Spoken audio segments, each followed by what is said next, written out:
So let me begin not with the policy document, which I have just shared, but with a question. And the question is very simple, unsettling question that should precede every discussion we have about urban governance. So it's not management, by the way. I'm deadly against any word called management. It's urban governance, because then it becomes people governance.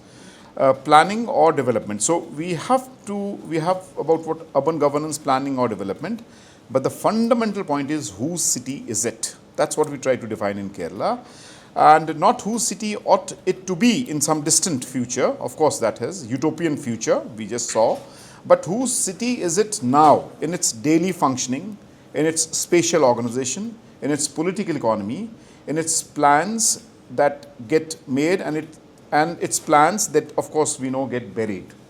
And Jeet Bhai, you were kind enough to speak about those. Whose city is it when ward committee meeting is replaced by a board meeting of a special purpose vehicle we saw in the smart city? I'll share a funny anecdote when I come to that. And whose city is it when a slum is raised to make way for a smart infrastructure corridor? And whose city is it when a construction worker who has built every tower in our skyline has no legal address, no ration card, no vote, and we just saw what has happened recently in the elections. So I ask this question not to be rhetorical, but I ask this because the answer to that question is the foundation of everything that follows. And I want to argue today from my experience as what VM was saying as the directly elected deputy mayor of Shimla. So this is how I want to argue with all this experience that I bring, and then explaining some of the formulations of the Kerala Urban Commission. So to me, it is the city of capital, and Kerala, imperfect, unfinished, contested Kerala, is the most serious attempt in this republic to change that. That's my foundational stuff. Whether it will change or not, we do not know, but this was our attempt, how we tried to do it. Now, how we got here, the whole question of political economy of dispossession, something you and I, we've been discussing since long. To understand what Kerala is attempting, we first need to understand the context it is working against.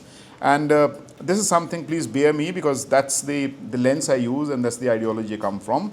So when Marx was writing Capital, some 150, 70 years ago, only 5% of global population lived in cities. By the time we are discussing, I think we have already crossed the 50%. And but here is a crucial distinction that mainstream urban studies tend to suppress. And this is what you also brought to the fore. The urbanization of the global north and urbanization of the global south are not the same processes. I don't want to dwell more on that, but they are not even analogous processes. They are structurally opposite, VM. That's the foundational stuff in which we started talking in the Kerala Urban Commission. So in the classical European trajectory, we've seen industrialization preceding and produced urbanization. The factory came first, and the city grew around it, something that Gupta ji also was trying to build in. So surplus rural labor was absorbed into productive chains, wages rose, a working class with political economy was constituted.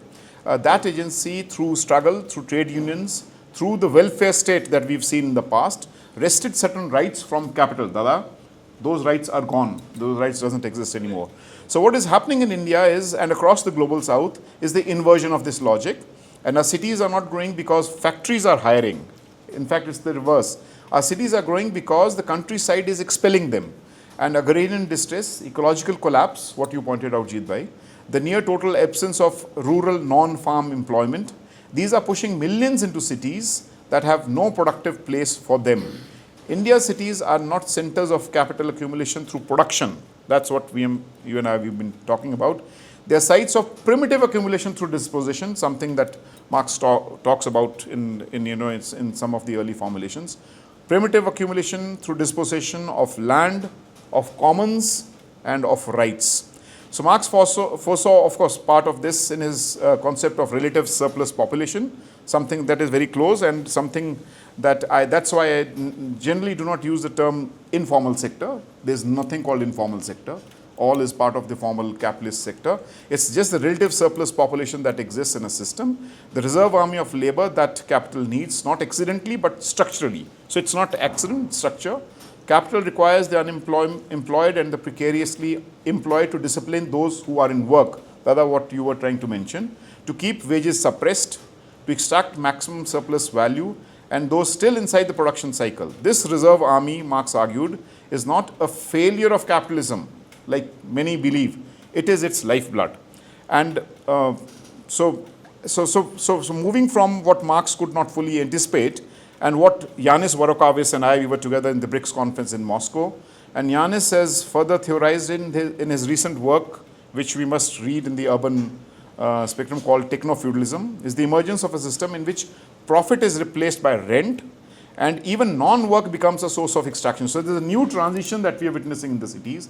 Even when we are not working, Dada is looking at Facebook, whatever, I mean not Facebook, but the point is, so the point is, even when you are not working, so normally the surplus used to get generated through production.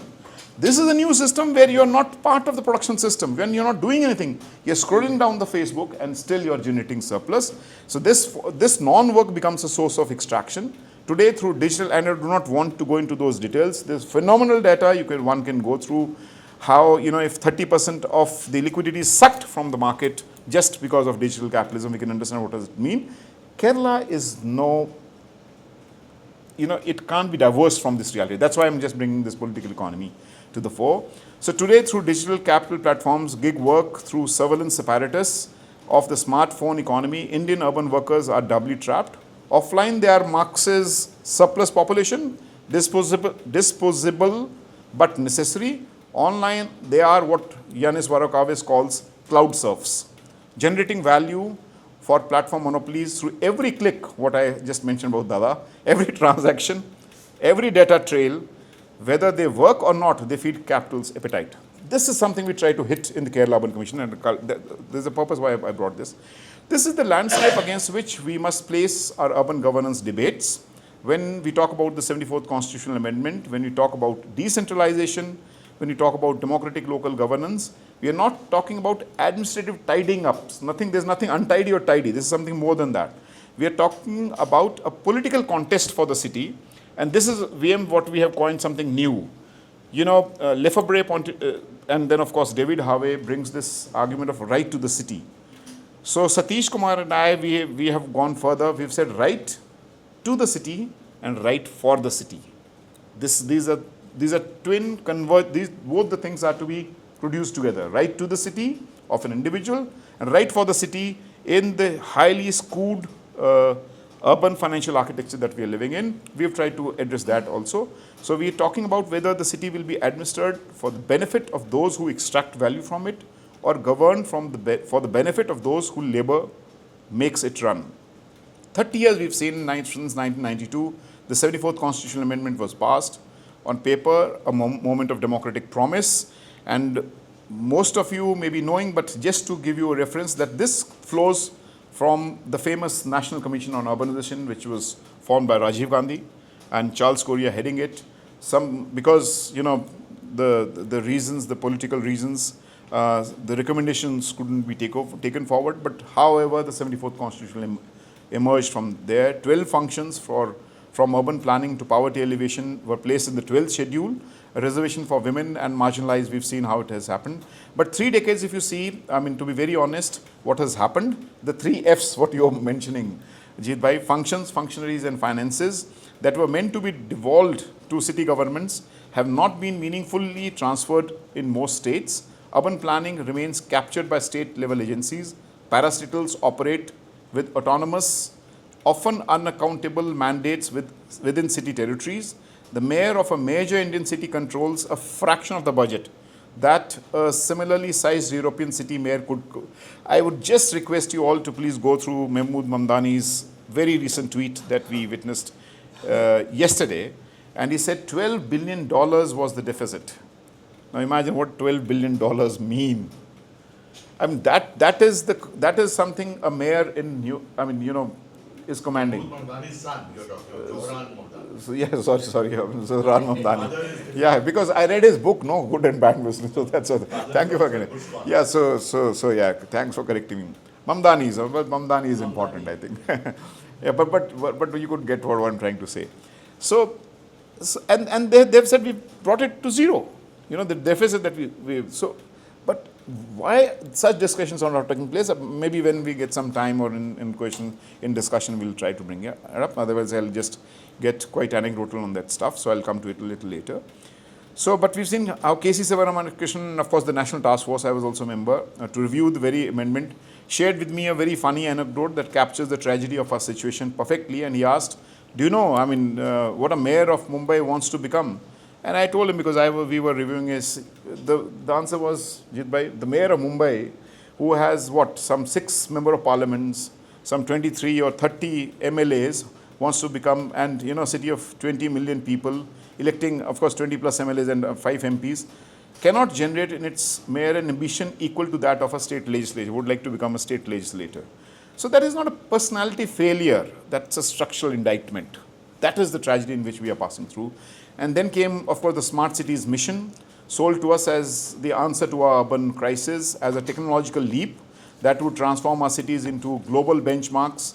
I studied the Shimla Smart Cities project directly. What I found was, so just imagine this trajectory, because that's what we were discussing in the morning, VM and I. So initially they started with all cities they said forget. Then of course let's target 100 smart cities, fine. So 100 smart cities would come as lighthouses. Then said, oh, they can't be 100 smart cities. Then said, let's target some small patches in 100 smart cities. Then at the end of the day, after 10 years, there are not even patches to be discovered.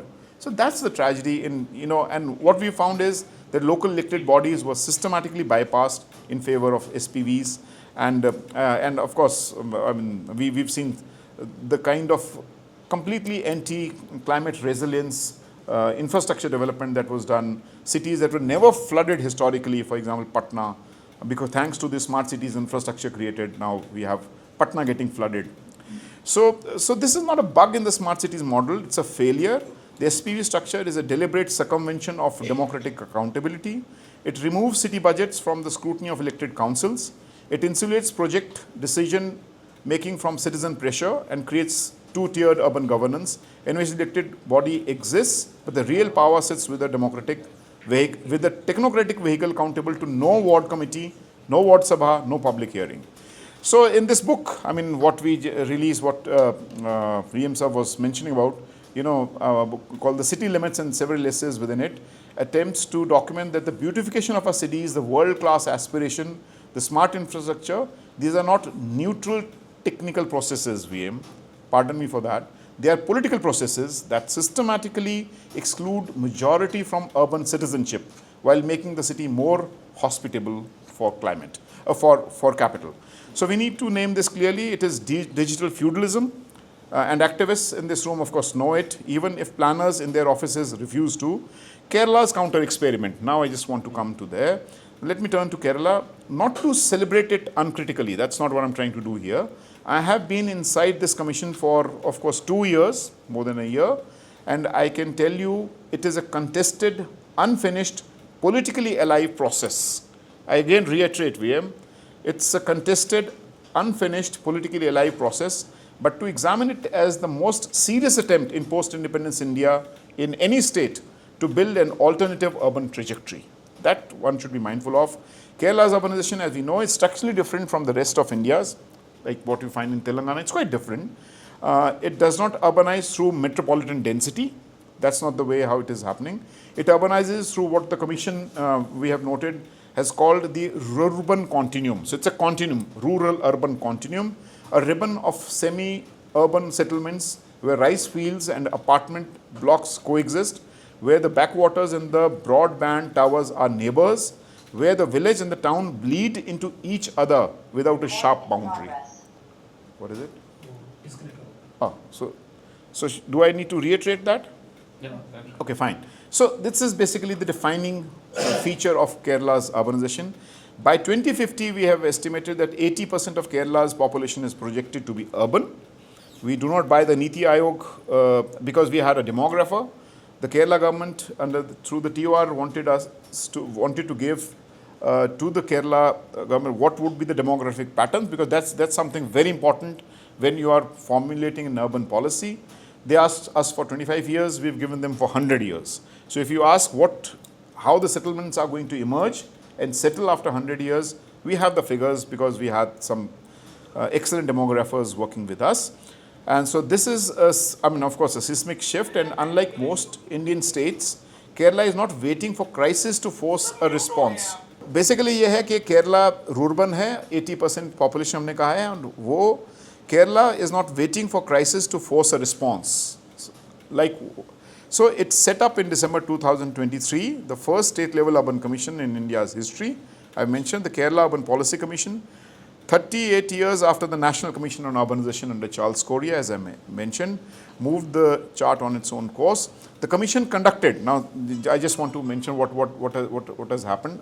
Through this report, we have conducted 53 stakeholder consultations across all 14 districts, engaging over 2,500 participants, not just urban planners and academics, but mayors, NGOs, trade unions, resident associations, gig workers, panchayat members. It produced 33 deep dive thematic studies where we got into touch with, for example, CEPT Ahmedabad, Gokhale Institute, Janaghara, Helbla. So there were some more than 33 different institutions that contributed through respective studies.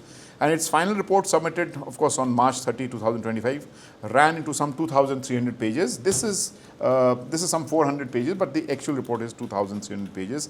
And then in February 2026, the government of Kerala released the Kerala Urban Policy 2026-2050. That's the policy now. This is the report of the commission. This is recommended, but that's the policy. The document I've been studying with you today. That's the policy. So I want to highlight what I consider the most important features of this policy, not as a bureaucratic checklist, VM, please, sorry for that, but as a political argument, because I come from that stream. First, the reinstatement of democratic primacy. That happens to be the first thing.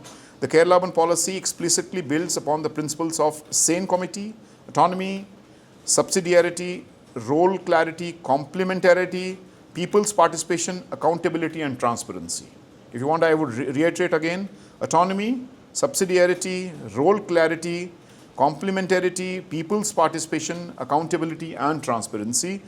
These are not decorative words. These are the constitutive principles of People's Plan campaign, which in the late 1990s transferred some 35% of the state's plan budget to local self-government institutions and launched what became internationally recognized as one of the most significant decentralized experiments in the world, what Jeet Bhai, you were trying to mention. The policy commits to strengthen elected leadership over technocratic management. That's another feature.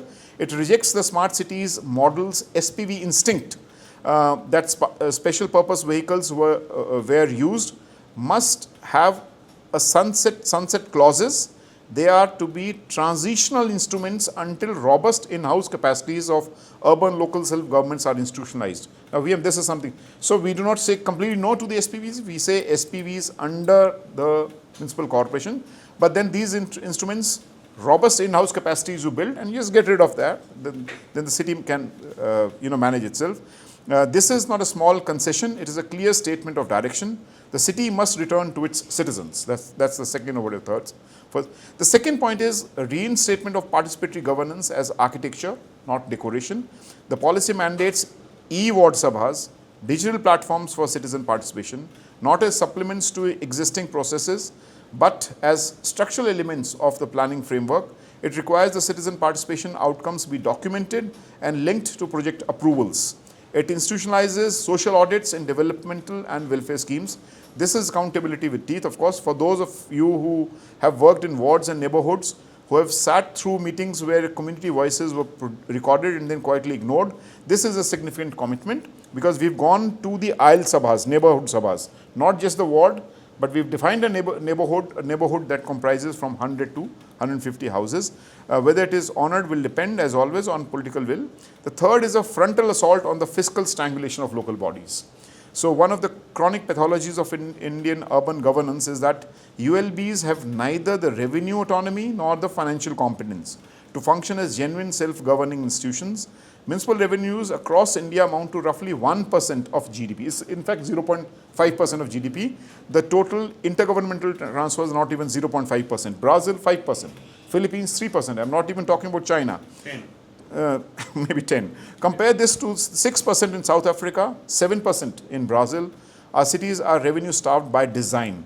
So in Kerala urban policy, we try to address this as a multi-pronged approach, GIS-based property assessment, digital twin models of municipal assets, expansion of own source revenue through land value capture, green fees or eco-sensitive projects, and most ambitiously, a restructured Kerala Urban and Rural Development Financial Corporation, something that VMU should be thinking about. So again, restructured Kerala Urban and Rural Development Finance Corporation, because I'll tell you once we start into discussion why the cooperative money is also important. That would issue municipal bonds beginning with Trivandrum, Kochi and Kozhikode. Some of these recommendations from the KUPC interim report were already incorporated in the 2024-25 budget. This is the difference between, of course, fourth is climate resilience embedded in the DNA of planning. In fact, this is the first one. This is how we drive the Urban Commission, not appended as an afterthought. Kerala has suffered catastrophically, of course, we know climate change, 2018 floods, but not a natural disaster.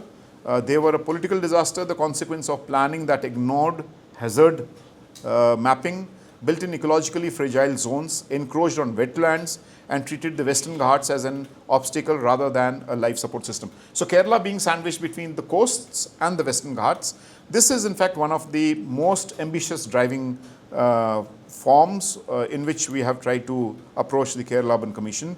So the policy mandates, so it's risk-informed master plans. That's the driver, what we call RIMPS, that integrate hazard assessments of floods, landslides and coastal inundation into every spatial planning decision. It establishes a dedicated climate finance mechanism. It creates urban data observatory, something that we have not mentioned, at KILA. That's the Kerala Institute of Local Administration. We are also talking about digital town halls, because we are also talking about blockchain technologies, the whole question of digital platforms, but the repository to be with the city government. The repository not to be with the big so integrating LIDAR, satellite data, tide gauges and real-time weather feeds. This is planning as if the earth actually matters, okay. Fifth, the beginnings of a different economic imagination. The policy places economic development not in the hands of capital seeking rent, but in the hands of cities leveraging their specific production identities. Thrissur Kochi as a fintech hub, Trivandrum Kollam as a knowledge corridor, Kozhikode retaining its UNESCO recognition as a city of literature, Kannur as a fashion city, economic growth anchored in local identity, in existing ecosystems, in cultural capital. By the way, this has not come hypothetically. I was the one who was leading this. So this we draw something from the industrial policy, something that has already been discussed. So this is a fundamentally different logic from the generic investment ready smart city pitch that raises local character in the pursuit of placeless brand friendly urbanity. What Kerala still must confront, it would be doing you a disservice if I ended there. The policy, in fact, a significant document. It is also a political text, VM, to be very honest, produced in a state with its own contradictions, its own pressures from capital, its own tensions between the mandate of decentralization and the instinct of centralization. Dada, what you were mentioning, primary production is one of the major elements in cities that we are talking about. So let me mention three unresolved tensions. The first one is question of labor. And in that, the Kerala Urban policy is sophisticated on many decisions, but it does not yet fully grapple with what I argued in my article that I wrote in The Wire last October, that urban democracy is incomplete without workers' democracy. The millions of construction workers, gig workers, domestic workers, waste pickers, informal vendors who build and sustain Kerala cities, they appear in the policy as, they're not appear as the beneficiaries of service delivery, as targets of poverty. So what we've tried to do is, through this, is something very fundamental departure that we've tried to build. By the way, opposed by the trade unions, the left trade unions initially, ultimately they agreed. And that is the workers' council within the city council. So there's a complete new imagination of the city council. The city cabinet proposed, I'll come to that a little later. So it did create workers' councils within the city governance architecture. So if the 2026 policy is to be genuinely transformative, it has to ask how do people who clean our streets, who pour our concrete, etc., they become co-producers of urban governance. That will be one of the fundamental contradictions. Then the question of what we call the informal city, or that is also important.